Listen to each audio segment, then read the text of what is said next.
So welcome to this panel on the challenges and opportunities for Serbia's green transition. I'm delighted to be here on behalf of the World Bank Group. My name is Nicola Pontara. I'm the country manager based in Belgrade, and we have about 1 hour and 15 minutes. I know we started a bit late, apologies for that. And what we really would like to have is a conversation on the opportunities and challenges on the green transition in Serbia. Let me briefly introduce the panelists that are here with us today. We have connected remotely Katerina Gassner, Senior Energy Specialist. I hope she can hear us from the World Bank. We have also Françoise Jacob, who's the resident coordinator for the United Nations, also based in Belgrade. We have Ari Naim, is a regional manager for Central and Southeast Europe at the IFC. Richard Record, at the far end, is our lead economist for the Western Balkans, based in Vienna.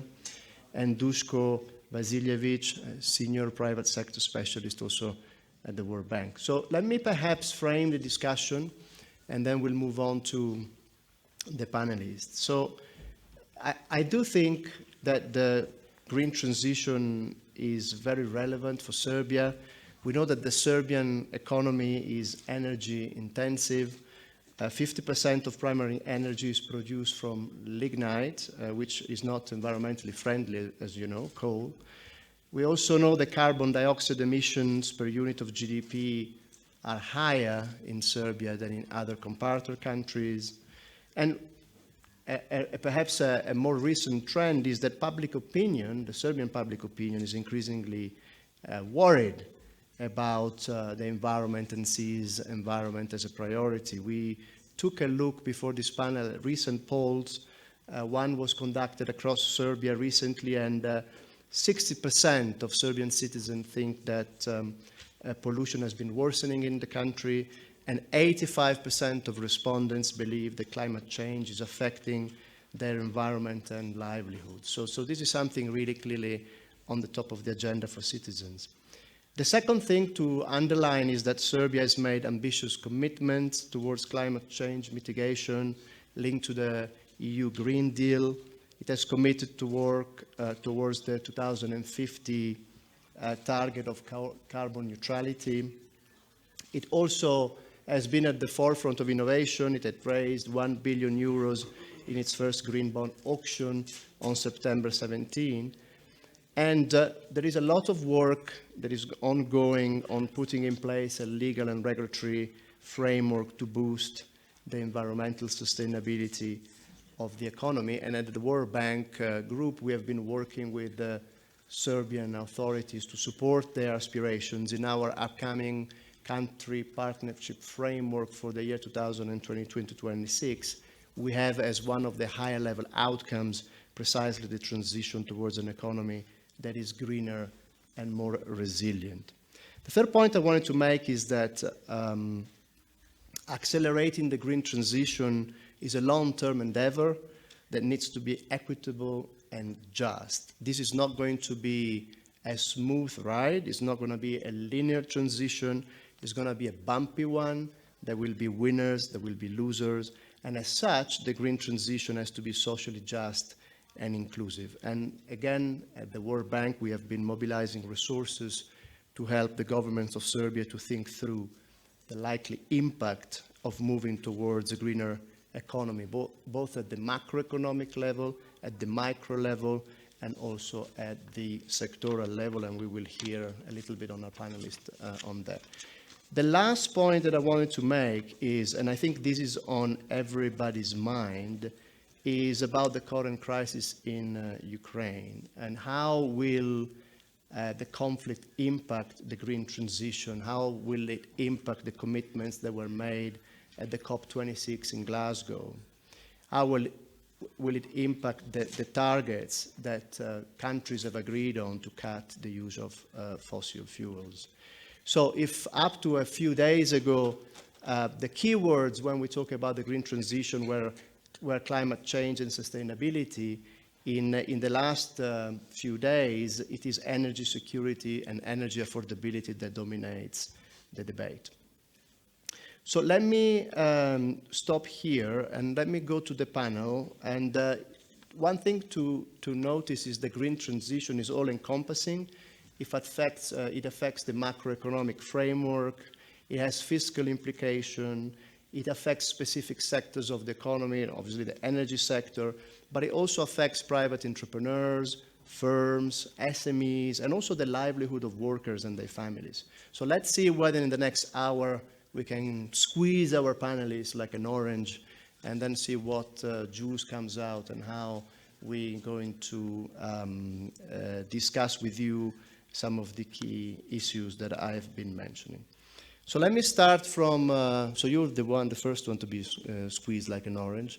Let me start with Richard, our economist. And I would like to ask you, Richard, what does the green transition mean from a sort of macro-fiscal perspective, and what are the global challenges that you see globally, but also what are the challenges that are particularly relevant for Serbia? Over to you, and you have 5 minutes. Okay, no, thanks very much, Nicola, and very delighted to be at an event here organized by the Serbian Economists Association. As an economist myself, always very happy to be in such events. So let me start off with a few economic thoughts, and then I think my colleagues will sort of delve deeper into some of the other aspects in terms of energy, human development, and competitiveness. But first thing, I think it's striking just how central issues of environmental sustainability have come into macroeconomics now. I think it's perhaps a little bit shaming almost for those of us who are economists, because until quite recently, we always thought of as environmental economics as perhaps something on the periphery. It's a specialized area that some economists looked at. Many macroeconomists didn't spend an awful lot of time thinking about issues of sustainability in terms of their work on growth, on fiscal policy, etc. Of course, that's very clearly changed and changed very quickly. But it's also striking just how these issues come into everyday discourse as well. I mean, just as a small anecdote, I arrived yesterday in Belgrade at the airport from Vienna. One of the first things that the taxi driver said to me is, "Oh, how does the air quality here compare in Belgrade to Vienna?" So these are sort of central issues of everyday life now. So what does it mean from an economic perspective? Well, we see major structural changes affecting the way economic systems work. The big picture, of course, is climate change, but we're seeing dramatic shifts in consumer preferences. So that's affecting businesses and companies, producers, exporters right around the world. Consumers are becoming more and more conscious about the products and the environmental footprint and costs that goes into the goods and services that they produce. And that's changing the way markets and economies work. Secondly, changing investor preferences. There, again, growing demand for ensuring sort of green financing, lots of new financial instruments, bonds, etc., and growing preferencing among investors, particularly pension holders, about where their money is going and how it's supporting the green transition. Essentially, we're seeing a wedge opening up between the costs of financing for green economic activities and brown, if you like. And in fact, many brown economic activities are unable to obtain any financing. And finally, labor and talent. Again, if you're a business or a public sector organization, such as in our last panel, and you're looking to recruit top talent, you're finding that the best talent is becoming more discerning and asking questions about the types of how green is affecting their job prospects and their economic activities. So all of these sort of shifts, if you like, are changing the way economies work and changing the sort of policies that we expect to see going forward. None of this is easy. We know that existing sources of production, we talk about sort of brown jobs, brown production, brown intermediates, raw materials, and we talk about the sort of stickiness of the existing sectors of production. And so it's not easy to shift. And in fact, and this is perhaps certainly true in Serbia, and I think probably most of Serbia's neighbors as well, that there's kind of easy competitiveness that comes from the existing sort of sticky brown network. We know that, the domestic coal production is reliable. It's cheap if you don't include environmental externalities and the additional costs that others bear with it, but the direct costs remain, for now, relatively low, coupled with geography, proximity, relatively low labor costs, and you have some underlying competitive advantages. It's hard to sort of move away from that. We know shifting into sort of green production, green networks, comes with higher risk and in the short term, at least higher costs. But what's clear, I think, is that business as usual isn't going to work. In fact, it's increasingly costly, I think, for all economies of the region, including and perhaps especially Serbia, to do nothing. I think one example, and I'll just sort of talk about this for a couple more minutes, is the EU's new carbon border adjustment mechanism. Essentially, we know, and we've done a little bit of modeling on this in the World Bank, as many others have done too, but in a few years' time, we're going to see essentially tariffs, although they're not officially called tariffs, but effectively tariffs imposed on products from outside the EU, from countries that don't impose carbon prices on selected products that are emissions intensive, starting with metals and a few other things. Expectations that list will grow over time. And that probably other economies, major economies, will impose similar schemes, not just in the European Union. Of course, it matters. I just checked the latest figures. I think around 2/3, 66% of Serbia's exports go into the EU. Current events that we know are happening might mean that share becomes a little bit higher. Over time, of course, the EU will enlarge, and maybe more and more Serbia's exports go into that market. And as I mentioned, other markets may impose similar schemes. But what happens is, well, even with the very narrow sort of scope of the existing CBAM by 2026, we could see quite severe impacts on a number of Serbia's exports. If we go down the sort of list of the two-digit level, several would see something like 1% falls in output and somewhat larger sort of impacts in terms of employment. So doing nothing comes with costs. Doing something and responding to that allows a sort of pathway towards a green transition, although one that's by no means easy. And perhaps the obvious policy response is, rather than having your products pay a tax when they hit the European Union, is collect that tax domestically and impose a domestic carbon price on emissions-intensive production, keep those revenues within Serbia, within the economy, and then recycle them, use them to perhaps offset some of those higher costs, transition costs that come with boosting competitiveness in new sources of economic activity. And we find that if we simulate a model scenario where Serbia responds to the CBAM, imposes a carbon price roughly equivalent to the European ETS, then you start to see, okay, there are still winners and losers, but the net effect starts to look a little bit positive. The challenge, my final point, of course, is that's not easy. And we're already talking about winners and losers. There's a whole literature, I'm sure many of you economists know from globalization, that it's very easy to assume that losers will be compensated, they'll move from one sector to another.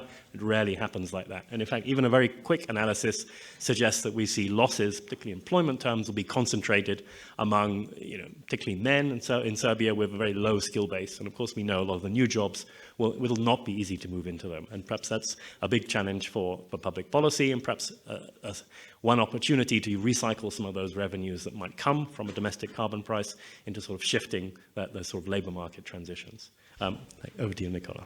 Thanks a lot, Richard. I think very interesting points. I think that, as you mentioned, the green transition implies changes economy-wide.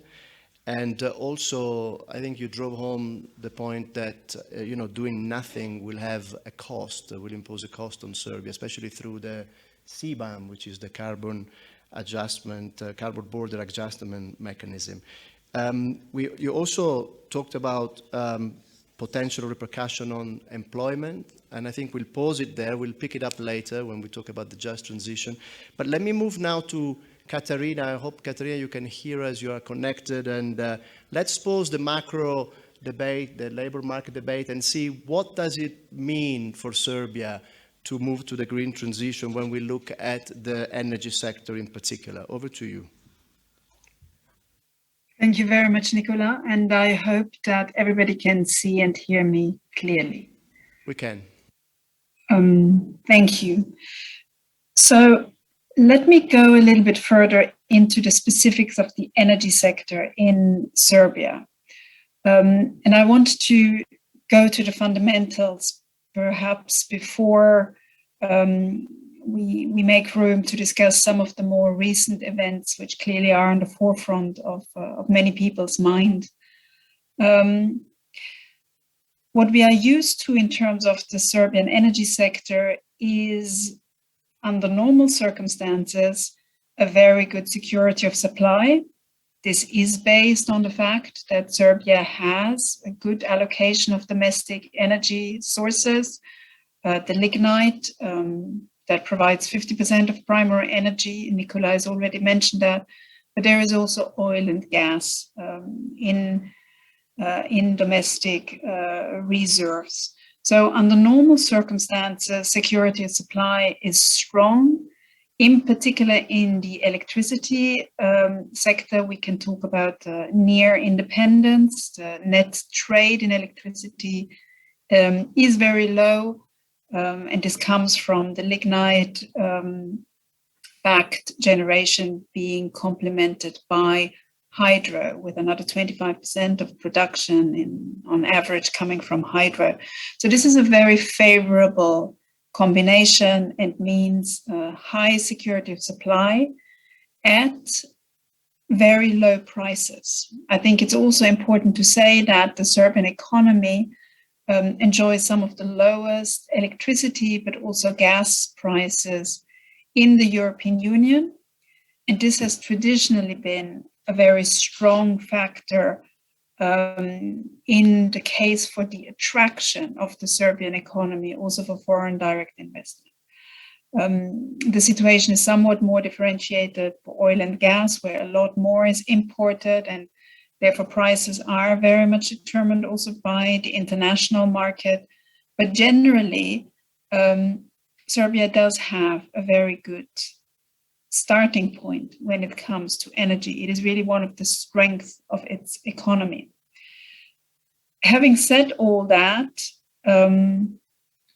we have to emphasize that there is a need for change. The business as usual simply is not an option anymore, or will become a very expensive option, which will turn what is now a strength of the Serbian economy into a weakness. And I don't want to go into the short-term aspects, but let me again stick with the fundamentals that make this statement a statement that our involvement with the Serbian government is based on. So why is there a need for change? Well, the first reason is that the existing capacity, in particular in the electricity sector, needs to be replaced. The average age of the Serbian coal plant is 35 years. That's the average age, meaning that there are some that are even older and come definitely to the end of their technical, economic, and safety life. If the replacement of the existing capacity is not done, we will see a much higher incidence of the kind of accidents and disruptions of supply that have, for example, happened in December. So, need to replace. What do you replace with? Lignite, which has been the prime answer in the past, does not look as attractive anymore. And this even outside climate considerations. We know that Serbian coal production has a declining quality, and therefore the continued assurance of the supply by lignite only is really something that is questioned by experts. So that is something that we know has to be part of the government strategy. I will not go further because it has been mentioned both by Nicola and by Richard already that obviously the quality of life, air quality, concerns about climate change are also reasons why the first answer to change cannot be the continuation of lignite mining. Carbon pricing is a reality. So aside from the climate concerns, the continuation of the reliance on fossil fuels will make the Serbian economy increasingly uncompetitive. And given the very heavy reliance on fossil fuels, this is something that is going to hit the Serbian economy disproportionately compared to other competing countries. And foreign direct investment as well. We see increasingly that the request for clean energy supply is something that has become a condition for entry for a number of international investors. So there has to be a rethinking about what concerns the majority of supply in Serbia. Given the size of the lignite-based economic activities, nobody expects this to be a short-term transition or transformation, but the planning has to start now, and a managed transition over 10, 15 or 20 years is really what we work towards and what we plan for. You have a minute, Katerina. Yes. So what is to be done?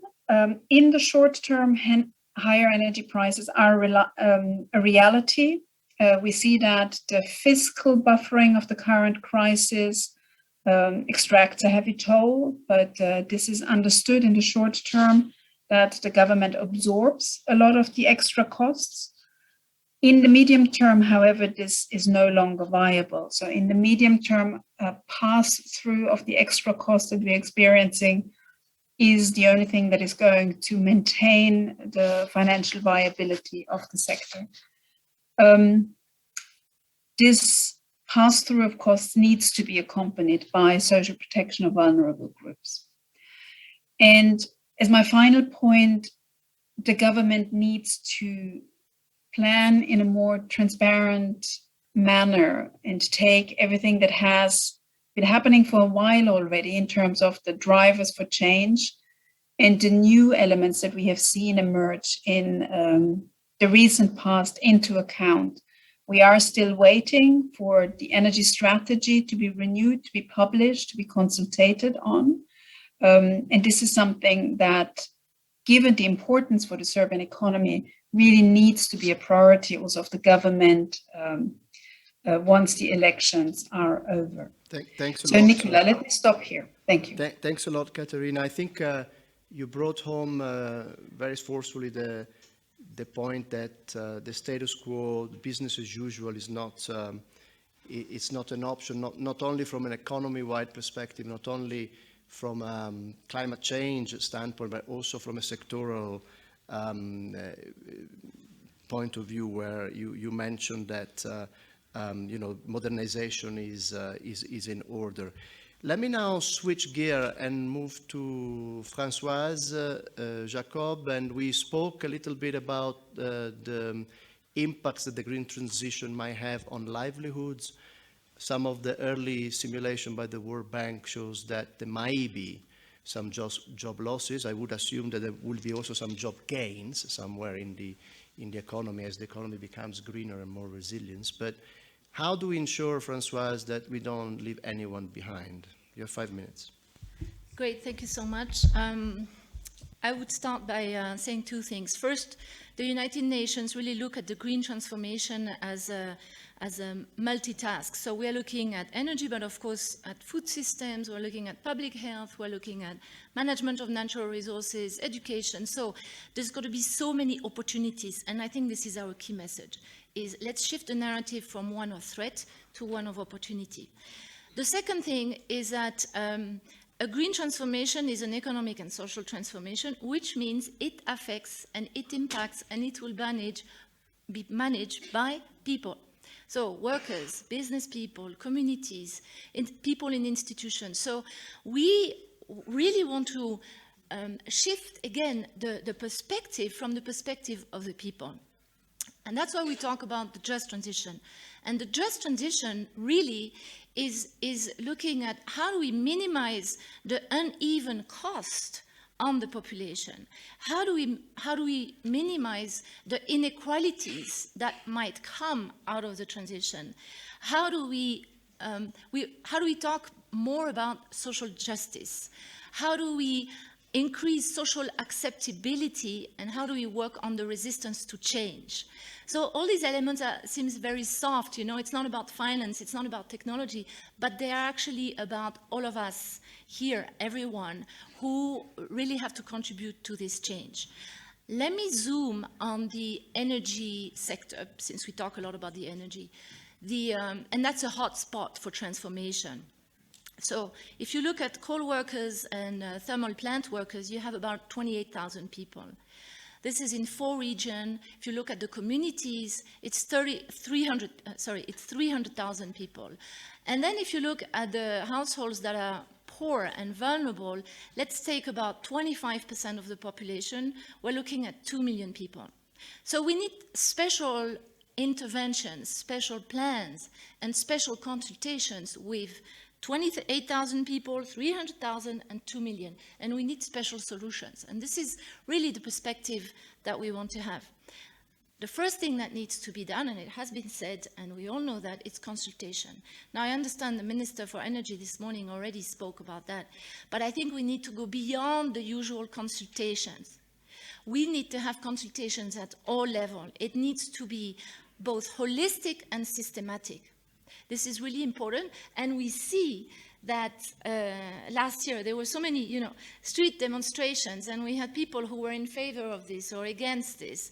And so we really need to reconcile the energy of the people with the vision or the future vision of the leadership, so that we all push in the same direction. And in the coal transition, in the people, in the coal region transition, these consultations need to include all the actors, including the trade unions, including the communities themselves. It has to start now, it has been said, and it has to be extremely structured. This is the first thing. Only through that we get a proper vision, and then we need the political vision to implement, the political will, to implement this vision. Then from there we start a roadmap. And the roadmap is, again, it's like a puzzle. You have all the pieces, and you need to put the puzzles in the right order. And the roadmap is about reskilling people. It's about cash transfer, social protection. It's about creating new jobs. It's about expanding the decent job framework. That's the first thing around the jobs. And there's been calculations, actually, I think, either by you guys or by the EBRD, that over a period of 10 years, there will be a 2 to 5% job increase in the regions, in the hotspot region, if everyone is fully contributing. So job is one thing. Second thing is, of course, economic diversification, and that is very important for these hotspot region. And there, the role of the communities is important, the role of the business, but also the role of the regional development agencies, which we don't talk enough about. And really, experience from other countries show that you can repurpose a region if you really put the energy of everyone, if you bring people who have good practices, experiences. So this is going to be critical for some of these regions. And again, we need to start now. Then the last point is to identify who must be involved. And I think, once again, this is not about just one ministry or 2 ministries. It's really the whole of government. It's the Ministry of Public Administration. It's the Ministry of Education, and maybe we'll have later an opportunity to talk about this. How do we prepare the youth for this transition? It's the local communities. It's the standing conference of a municipality. A lot of the changes will be initiated and led through the municipality.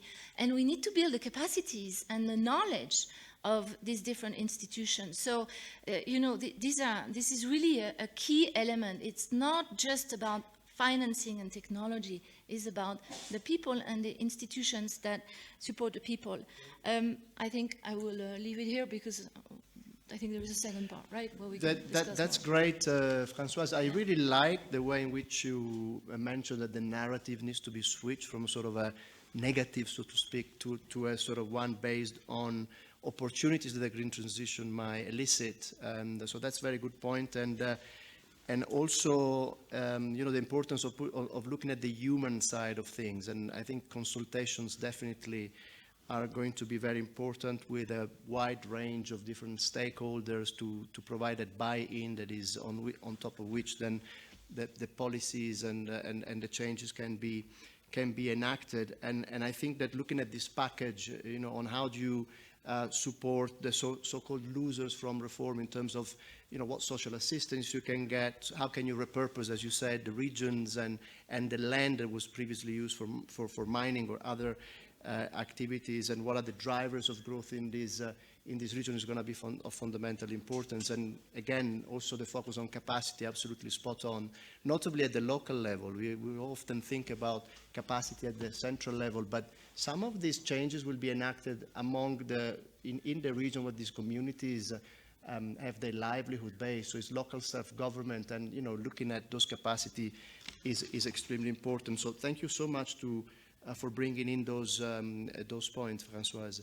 Now let's go to switch gear again, and it's not an automatic car, it's an old stick car. And then let's go to Ari, and let's go to the private sector, because by and large, when we talk about these changes, we always think about government, but the private sector surely needs to be at the forefront of this green transition. So what do you think, Ari, would you see are the opportunities and challenges for the private sector in general and in Serbia in particular? Thank you, Nicola. Since you are talking about cars, I would say for us, and given the complexity of the transition that must happen globally, but also here in Serbia, and that Françoise has very well described, it is very clear that if I take the car analogy, government and policymakers must be in the driving seat.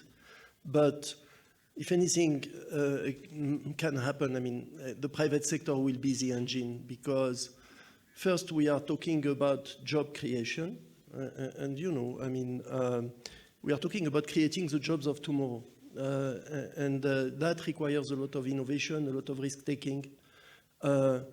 Governments are already overly predominant in terms of jobs in the economy in the region, and it is really important to realize that we are at a time of extreme technology disruption, at a time where, after the COVID crisis, consumer behaviors are changing, but also at a time where climate patterns are changing. We have the recent IPCC report. If you follow a bit the IPCC reports about climate change, we have moved from really mitigation and what we can do to reduce emission to adaptation and how we are going to adapt to climate patterns that are already changing. What does that mean for our ports, for our rivers, for our renewable energy projects in the future, for the wind patterns, the solar patterns? So I would say, when we talk about investing in infrastructure that we need for the jobs of tomorrow and for the economies of tomorrow, the uncertainties that governments are facing, let's say that it's a very good time, instead of investing for the next 30 years, to think of transferring some of these risks to the private sector and to pay for a service. So I would say, in addition to the reduced fiscal space that we have today after the COVID crisis, but also as we enter a new crisis that is going to need a lot of support, the green transition and the just transition that is require a lot of government support, involving the private sector into making the investments that we need to operate this green transition is not going to be just a nice to have. It is going to be absolutely critical. So how do you do that?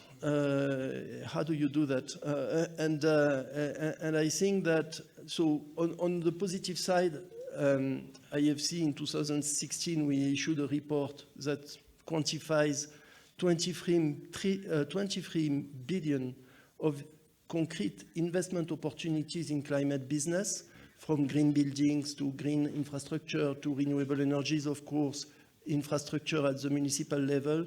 And when we say business opportunities, it means investments that must be made to operate the green transition, but that also generate economic returns and financial returns for the people who would invest in them. So, but what are we seeing? So the good news is that these projects are aligned with the interest of the business communities. But what we are seeing is a lot of money sitting in, trillions of asset managers, and at the COP26 recently, all those financial institutions committing to become net zero energy by 2050. On the other hand, a very drastic lack of actually good bankable projects. And how do we make the good bankable project happen? it is with good policies. It is with new energy laws and secondary laws that are conducive to private investment. It is with risk mitigation mechanisms. And when none of this is possible, then you can go to public investment. And that's a bit how IFC looks at, you know, the trillions that are needed to support the green transition and how we can do that. So in Serbia in particular, I think our agenda is very much focused on helping the government develop more public-private partnerships, because that is what is going to create the opportunities for this private investment to come, improving the business environment, the investment climate always, of course, but also working on the local capital markets, because there is still quite a bit of room to develop the local capital markets in the ways that they can better support long-term investments in the local economy. And I would say a very important agenda also is climate financing, and so working with the local banks, because at the end of the day, it's not just financial institutions that are going to finance the projects. I mean, we are a drop of the water in the broader context, and so taking banks to really better quantify the risks they have in their portfolio with the climate risks, better develop their environmental, social governance practices, and develop green finance products is what will allow us to help in that space. Thank you so much, Ari. Also good to hear your perspective. I'm quite not surprised, but I mean, I take your point very seriously that the resources are out there. So it's not a problem of not having enough resources to enact the green transition. It's really perhaps a shortage of bankable projects, as you said. And I think this is something also that emerged in the panels on energy that you guys had this morning. So how do you encourage the private sector to innovate, to take risk? Maybe I'll come back to you again for the specific context of Serbia. What is missing there? What are the ingredients that need to be thrown into the mix? Speaking of that, let's move to Duško. He has the purview of small and medium enterprises in Serbia. Let's take it even a notch down and see, Duško, how do you see the opportunities and the challenges for SMEs in Serbia? Over to you. Okay, thanks, Nicola, and thanks to everybody for inviting us here. So, I would like to discuss briefly the implications of the green transformation for the private sector, and especially from the angle of SMEs and the regulatory side of things. And I would like to do this in the framework of the European Green Deal, since European Green Deal is the overarching strategic document that will drive the policies both of EU member countries, but also accession countries such as Serbia. As I'm sure most of you know, European Green Deal was launched in December 2019, and it is a comprehensive strategy for climate neutral, resource efficient and competitive economy for the Europe. And it aims to transform the European economy into a more sustainable one, while at the same time tackling climate and environmental changes. Now, of course, this would require significant rethinking of production, investment, trades, and finance, and the reshaping of basically all sectors of the European economy. And as such, the European Green Deal includes a wide set of policies and measures to address these topics. And importantly, it also includes a number of related policies and documents, most notably Farm to Fork strategy, new Circular Economy Action Plan, Supply Chain Due Diligence Act, and all of this will have impact on various sectors of the economy and SMEs in particular. Now, the Green Deal will have impact on Serbia's economy as well. There will be direct impact because Serbia is a candidate country for the EU. It has anchored, of course, its economic policies in the EU regulatory and policy framework. So aligning these with the Green Deal will be necessary. But maybe even more importantly, and even without this, Serbia could benefit significantly for preparing and aligning its economy and its companies with the requirements of the European Green Deal. to continue deriving long-term benefits from trade, investment, and financial linkages with the EU. Richard already mentioned the importance of the EU as a main and major destination for Serbia's exports, but also EU is the main source of investment and financing for Serbia. And I think Richard also mentioned an important point on shifting preferences when it comes to consumer and investment preferences. So I think this is another area where aligning with EU Green Deal is highly important. And Ari also mentioned an important point on bankable projects, and this is something which we are already hearing from Serbian banks, that it is becoming increasingly challenging to find, especially in the SME sector, projects that are compliant with this Green Deal principles. So this might become an issue going forward. Serbia and other economies of the region can significantly benefit from this technological and industrial transformation, as Serbia suffers from low productivity for many years. So this could be an opportunity both to address the present productivity gap, but maybe even more importantly to ensure that future productivity and competitiveness gaps do not open up. Now, from the firm perspective, the key question, of course, is whether all of this makes economic sense and what is the impact on the bottom line.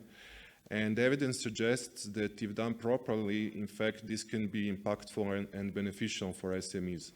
According to a recent survey done in the EU, more than 80% of the SMEs that implemented resource efficiency practices in their operations were satisfied with the economic returns of such measures. And indeed, resource efficiency is one of the important channels where these green principles can contribute to positive economic effects for SMEs. And this will be done through potentially reducing material input costs and also implementing principles of closed loop and circular economy principles, which can additionally increase firm profitability. And importantly, implementing these practices can help shield or at least mitigate the effects of fluctuating prices of resources and commodities, and also disruptions to supply chains. And we have seen all of that both in the wake of the COVID crisis, but also more recently. And here there is significant potential for improvements in Serbia. According to Eurostat, resource productivity in Serbia is about 6 times lower than in the EU. And when it comes to waste recycling in Serbia, it is only around 3%, while in the EU it is 44%. Finally, I'd like to close with few sentences on the role of the policy, because this is going to be very important, how to do this. And regulatory policy obviously will play an important role in green transition. And from the aspect of SMEs, SMEs are typically not very aware either of the negative impacts of their practices, but also of the opportunities and benefits from going green. So the policymakers will have a role to play both in nudging SMEs with regards to compliance, but also with informing them and making available these benefits related to green transition. Finally, regulatory policy can also create markets, and this relates to introduction of standards, certification, and so on. And all of this can create markets for green products and services. And this is something policymakers should consider as well, at the same time avoiding the risks of market distortions which inevitably come with regulation. Thanks. So I'll stop there. Thanks, Duško. Again, I like the way in which you switch the narrative onto the opportunity that exists for small and medium enterprises in Serbia if they adapt to the green transition, if they align with the legal and regulatory framework of the European Union. So I think that, and it's also interesting to hear that these firms declare that they are beneficiaries of these changes. We have another 25 minutes. Rather than me, I have a few questions for the panelists. I would like to get back on some of the points that were raised, but I would really like to stimulate a bit of interaction with the audience. And I think we have time for a few questions before we go back to the panelists. I see one person already has the hands up. Can we have the mic from the, so people online can also hear? Thank you. The mic is coming. And before you ask your question, please introduce yourself. Tell us who you are, who you work for. Thank you so much. I can yell probably everybody. Thanks. My name is Dan Berg. I'm working now for Chemonix under a USAID project for energy efficiency here in Serbia. It's called Better Energy, and it will work on residential housing and district heating plants. I just want to follow up on what Duško said about SMEs having or not having technical capacity to take advantage of the money that's there. I think we heard this morning also, there's a lot of money, there's a lot of credit lines, but SMEs are still not seeing the ability to take up that money. If I heard you correctly, it's because they don't have the ability to plan their projects, or they don't have the technical capacity. And my question is really, what is the obstacle now when you have higher energy prices, when you have SMEs trying to compete? I would think they should be really keen at this moment when energy prices are pushing them to be more efficient, to be more green. Is there something that's missing in the link? What is it we can be doing to help them jump over that link? Is it more technical assistance? Is it more grants?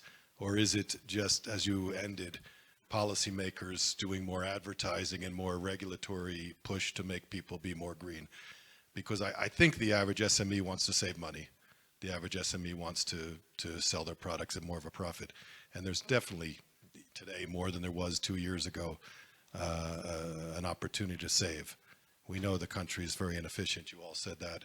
We're all producing inefficiently. So what is it we can do as donors, as policymakers, as IFIs to push them over the bump and Thanks. do those investments? Thanks a lot for your question. Let's take another couple of questions, and then we'll go back to our panelists. I think in the first row here, second row. Maybe Lorenza first. Okay. Please state your name and your Good morning. Lorenza Jekija from the United Nations office here in Serbia. And I really appreciated the debate this morning. I thought that was very enriching. And I wanted to take up one of the points that was made, that the transition to the green economy involves much more than the energy sector. And Duško, you referred, for example, to the circularity aspect. And I would like to draw the line even further and also reflect upon the opportunities and challenges of the transition in the food system, which is another big part of this transition. And certainly, as the United Nations, we've done lots of work on that, and we want to continue. And I'm sure that several of the institutions on the panel will also want to comment on that. Thank you. So transition in the food system is the question? Okay. Please, go ahead. Yeah, certainly. So good afternoon. My name is Boris Serg, and I represent IUCN, International Union for Conservation of Nature. Just picking up on what Francois said, but also the other panelists, on making this transition just and equitable. And what Duško mentioned is sort of a obvious gap in terms of knowledge gap and regulation gap and policy gap. So coming from an international organization dealing with the environment primarily. So the question would be, what can we do actually to make that gap smaller and then make that transition faster? Thanks. Thank you. Thank you very much, Boris. So knowledge gap. Let's take a last one for the first round, and then we'll go back to our panelists.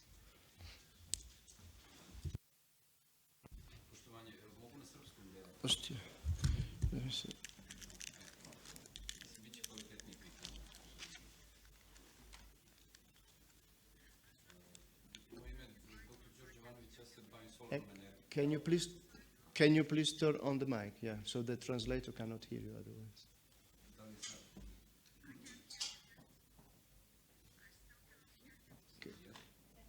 Okay. Do you have another mic available?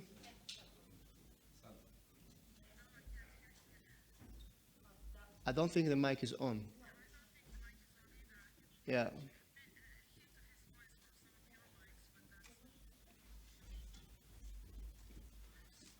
It's okay.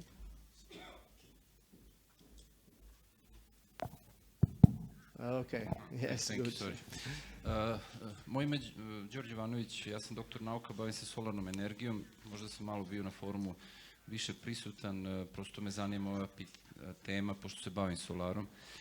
Ono što sam juče na konferenciji bio gospodin Petrović, predsjednik Amčama, je u stvari rekao je da bih bilo dobro da iskoristimo dug da bismo se bavili investicijama. To je sinoć bilo, znači tematika je bila vezana za investicije. On je rekao, ja sam fizičar, znači prosto voleo bi da mi pojasnite na koji način prosto kaže da postoje negativne kamatne stope, a mislim ja znam da prosto formalno nisu, znači one su otprilike 3%, čini mi se, ako uzimate kredit, da kažem, od banaka i tako, verovatno je mislio na inflaciju. Znači, kako prosto da ljudima koji žele da ulože u zelenu agendu, u zelenu energiju, prosto da, na koji način one mogu da prosto isfinansiraju te projekte. Eto, ako možete malo stručno da mi to pojasnite, vrlo sam zainteresovan za tako nešto. Hvala. Okay, thank you so much for the question. Let's maybe go back to our panelists with some replies or further thoughts maybe from what they heard. I think on the last one, I guess on the economics of solar energy, I don't know, Ari, if you want to say a few words. There were also a couple of questions on how do we help SME take advantage of the amount of resources that are out there available for the green transition. Maybe, Duško, you can intervene. On the work that the UN has done on food system, I don't know whether Françoise wants to say something else. And then I let also Richard and Katarina comment. There was also a very good question on knowledge gaps. I mean, what sort of knowledge gaps do we need to address? That speaks about the skills, the education sector. So it's also incredibly relevant. So great question, audience. Let me go back now to the panelists. Ari, perhaps starting with. Let me start with our colleague from Chemonix, maybe, because the way we look at IFC at the SME sector in Serbia is, so you have the economy of Serbia, you have a lot of foreign direct investment, very strong companies. Small businesses, they are mostly, we are in a transition economy, they are still very much family owned.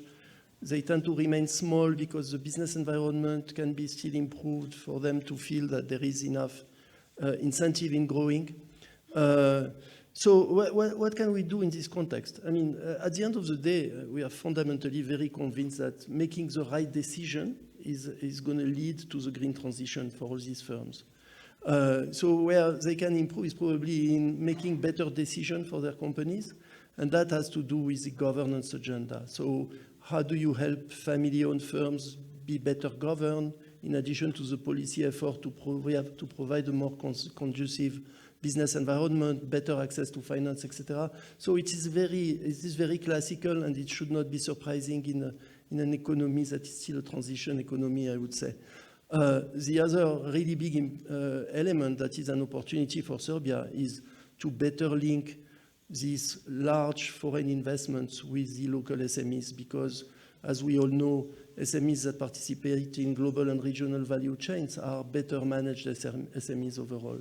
And so that will lead to automatically these companies making better investment decisions. And I don't have any doubt, better investment decision means investing in the green economy, especially right now. We are in the middle of an energy crisis, you mentioned it. It should be a no-brainer for anyone, and if there is one area where I would want to put a finger more specifically, is distributed energy generation. Today, I mean, it's pretty obvious because we are in an energy crisis, but it's not a punctual one. I mean, it's going to last. I mean, this inflation and this trend. So it is a good time to invest in distributed generation, whether on your rooftop, if you are a household, or on your company, and also for small generation projects.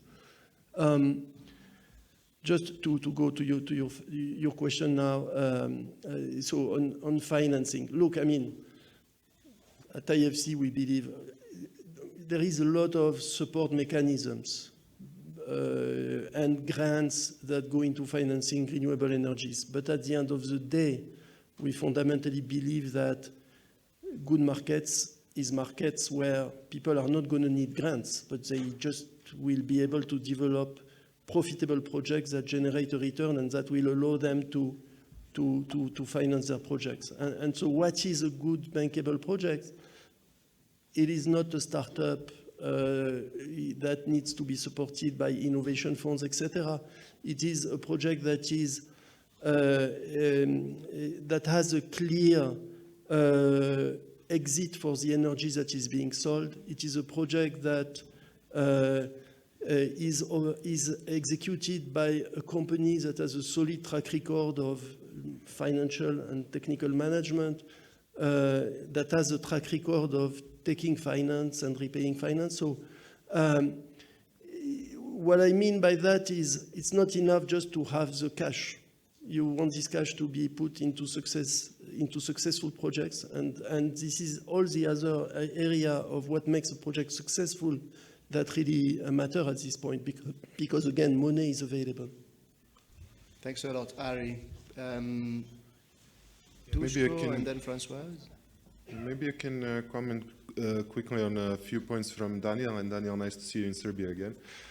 So, yeah, I mean, this is the question of why SMEs are not taking this up and what can we do to kind of push them. I think there is a lot to be said there, but in addition to Ari's points, I think one additional relevant point is the price of energy, because like Katarina mentioned in her intervention, prices of energy in Serbia are still fairly low.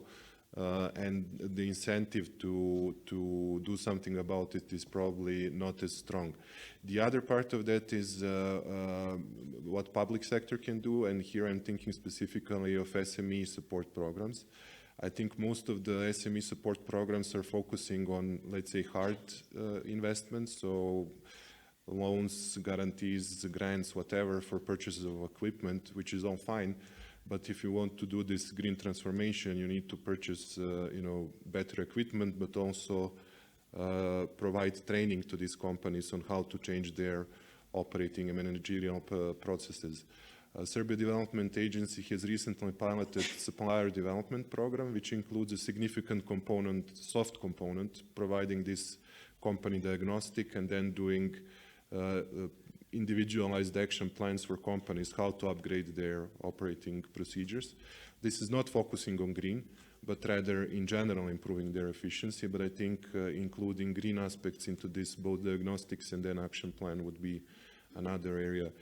Third area, and this is again public sector, and this I mentioned, is standards and certification. So I think this is something where a lot of opportunities exist. And then the fourth area is, like Ari mentioned, the linkages with large companies. And I mentioned in my introductory remarks this Supply Chain Due Diligence Act. And in fact, Germany, I think, was the first country which actually enacted a law based on this act in June last year. And the law will become effective from January 2023. And basically, it will require all German companies with more than 3,000 employees to do due diligence of all of their suppliers in terms of labor practices and environmental practices. So what this means in practice is that there will be a lot of demand for companies that are compliant, both in terms of labor and environment. So I think this is an opportunity for SMEs that are already supplying companies to kind of further upgrade, or companies that are currently not suppliers to upgrade their practices and open this new market. So Thanks, Dusko. Let's move on to Françoise for some reflections on what she heard. Great. Thank you. I don't like to hear, not enough bankable projects. I don't like to hear laws are not being implemented, policies are not stretching out enough.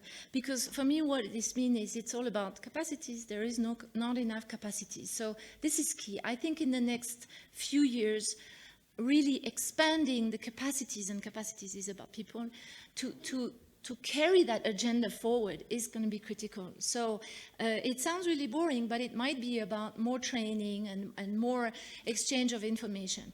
But then I want to go to the education sector. This is key. We don't talk about it enough in the context of the green transition. The education sector is simply not ready for the green transition. You might have some engineers that know about solar power, and I think the engineering schools, to some extent, are gearing up. But both in secondary and in tertiary education sector, right now it's the students that are asking for new curriculum. And the professors, the whole system is simply not ready, not available. And this is the case in my country. I'm French. It's the case in my country.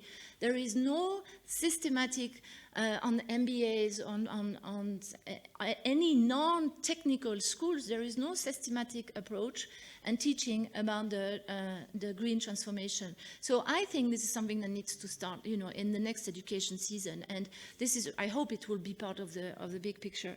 One more point I want to say. Today is International Women's Day. So for the UN, the role of we are going to focus a lot on the role of the woman in the green transition. I just want to mention that I was with the mayor of Kruševac this morning, and we shared so many ideas on how we can not restrict the role of the men, but expand the role of the woman and contribute to the new wealth that would be created. Thanks a lot, Françoise. I know that we are under pressure to close, but I want to note that we started 10 minutes late, so we have another 6 or 7 minutes available for this debate. Any reflection that come in before we close from Richard and Katerina online? Richard, over to you. Okay, just quickly.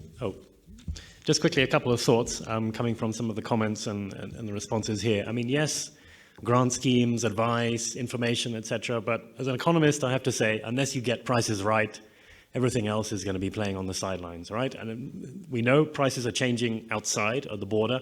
Prices need to change within Serbia's economy in terms of putting a price on carbon. And then recognize, not every SME is going to make it and adapt, right? That's the nature of a market economy. It's creative destruction. So remove barriers to entry, accept those who recognize the changing nature of the economy. It can adapt, fantastic.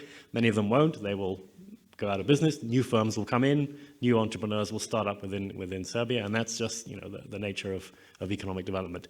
And finally, be very prudent and scarce in the use of public sector resources. We know they're finite everywhere, especially after a crisis. I'm often hesitant about putting money out there everywhere for grants and firms. My sort of preference would always be to protect those who need it most, and that's usually workers who struggle to make the transition and who don't currently have the skills to move from one sector to another, and focus on that rather than necessarily protecting jobs. Thank you. Thanks, Richard, for bringing us back to economic principles. And Katerina, you have a minute for your reaction, and then we'll proceed to close. Yeah, I'm going to be very quick. I wanted to highlight, in light of what has been said about this, the importance also of SMEs and even households, that the government has made quite some progress in that with the legislative reforms that were implemented last year. And under the new renewables law and under the new energy efficiency law, there is now this much better defined and supported opportunities for small actors in the economy to contribute to the clean energy transition. And that concerns the prosumer concept, which I think Ari already highlighted in terms of people can start putting solar PV on their rooftops and so on. So we very much welcome this progressive thinking that the small actors actually have a lot to contribute. It's not just about large investors and the large wind farms that will be built by international investors. In a country like Germany, we see that over half of the renewable energy capacity today is from very small businesses or even households. So this is definitely an untapped potential and a big opportunity going forward. So let me stop here. Thank you so much, Katerina. Let me thank all the panelists. That's all we have had time for. I think that you guys did a marvelous job. And I also want to thank the audience for the thoughtful questions that come in. I think that if I'm allowed to summarize for a minute, the green transition is really complex. It touches macro sectoral issues, it touches livelihoods, incentives and policy frameworks for small and medium enterprises. And I think if I can sum up, one thought that came to me during this debate is that it really underscores the importance of having strong institutions, because our strong and flexible institutions then can guide adaptation when either an economic shock hits or when economic conditions are changing. And here we're talking really about a tectonic shift, a seismic shift in the economics of the green transition. So having these institutions being flexible to guide and adapt, I think, and this speaks to the capacity issues, is really fundamental looking forward. Thank you once again, and I wish you all a wonderful rest of the day in Kopa Onik.